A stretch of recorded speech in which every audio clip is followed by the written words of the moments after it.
یہی بیماری سب سے زیادہ شدید اور مکروہ ترین شکل میں حضرت عیسیٰ علیہ السلام کے پیرووں میں پیدا ہوئی۔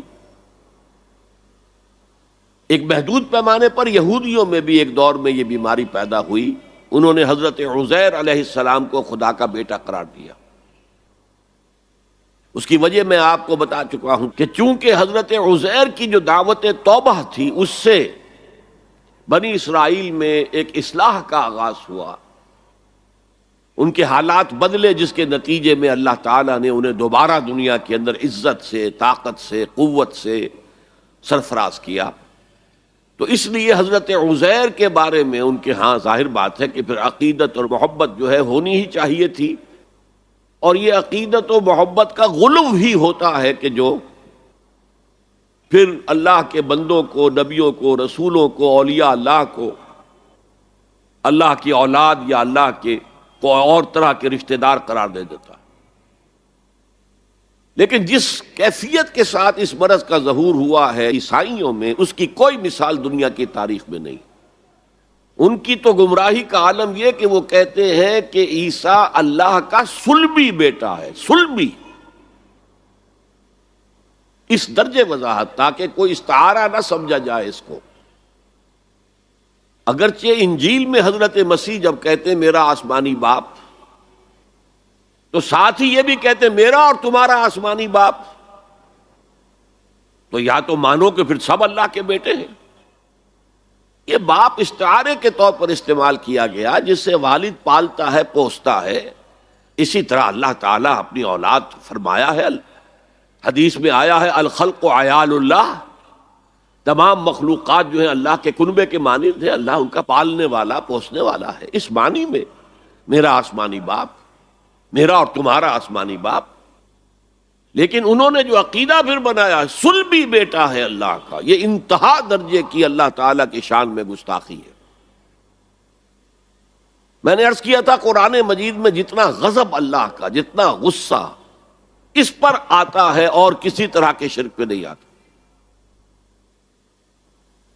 سورہ مریم میں فرمایا وَقَالُوا اتَّخَذَ الرَّحْمَنُ وَلَدًا لَقَدْ جِئْتُمْ شَيْئًا إِدًّا تَكَادُ السَّمَاوَاتُ يَتَفَطَّرْنَ مِنْهُ وَتَنشَقُّ الْأَرْضُ وَتَخِرُّ الْجِبَالُ هَدًّا أَن دَعَوْا لِلرَّحْمَنِ وَلَدًا وَمَا يَنبَغِي لِلرَّحْمَنِ أَن يَتَّخِذَ وَلَدًا۔ اگر اس کے لہجے کو آپ سمجھ سکیں، اس میں جو غضب مضمر ہے، چھپا ہوا ہے، اسے پہچان سکیں، کلام کی اگر شناخت ہو، وَقَالُوا اتَّخَذَ الرَّحْمَنُ وَلَدًا، انہوں نے کہا رحمان نے کسی کو بیٹا بنایا ہے۔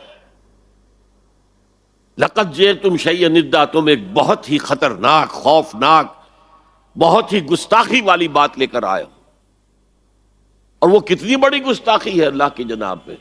تَكَادُ السَّمَاوَاتُ يَتَفَطَّرْنَ مِنْهُ، اس گستاخی کی وجہ سے آسمان پھٹ پڑنے کو ہے، وَتَنشَقُّ الْأَرْضُ، اور زمین شق ہو جانے کو ہے، وَتَخِرُّ الْجِبَالُ هَدًّا، اور پہاڑ جو ہے وہ دھماکے کے ساتھ گر جانے کو ہے، أَن دَعَوْا لِلرَّحْمَنِ وَلَدًا، کہ ان بدبختوں نے اللہ کے لیے، رحمان کے لیے کسی کو بیٹا بنایا ہے۔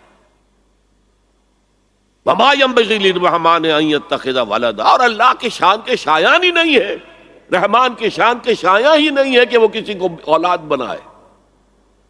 یہ بڑا باریک نکتہ ہے۔ اولاد کی ضرورت تمہیں ہوتی ہے، خواہش تمہیں ہوتی ہے، تمہیں معلوم ہے کہ ہم فانی ہیں، موت آئے گی تو ہمارا تو وجود ختم ہو جائے گا۔ اب اولاد کے ذریعے سے ہمارا ایک معنوی تسلسل برقرار رہے گا، ہمارا نام دنیا میں چلے گا، تو یہ تمہاری ضرورت ہے، رحمان کے شایان شان نہیں۔ وہ تو اس کی شان یہ ہے حی لا یموت ابدا ابدا، کبھی بھی اس کے اوپر موت طاری ہونے والی نہیں ہے، وہ الحی، لہذا اسے کوئی احتیاج ہی نہیں۔ لا ينبغی للرحمن ان یتخذ ولدا، تو یہ شرک کی بدترین صورت ہے۔ اور جیسا کہ میں نے عرض کیا، جو ستم ظریفی والی بات ہے وہ یہ ہے کہ یہ حضرت ابراہیم کے پیروکاروں کے اندر وہ دعویٰ تو یہی کرتے تھے ہم دین حنیفی پر ہیں، ابراہیم کے دین پر ہیں، اور پھر ایک محدود درجے میں یہودیوں کے ہاں حضرت موسیٰ کی امت میں، اور شدید ترین اور مکروہ ترین صورت میں عیسائیوں کے ہاں، جنہوں نے حضرت عیسیٰ کو خدا کا بیٹا بنا دیا. یہ شکلیں ظاہر ہوئی.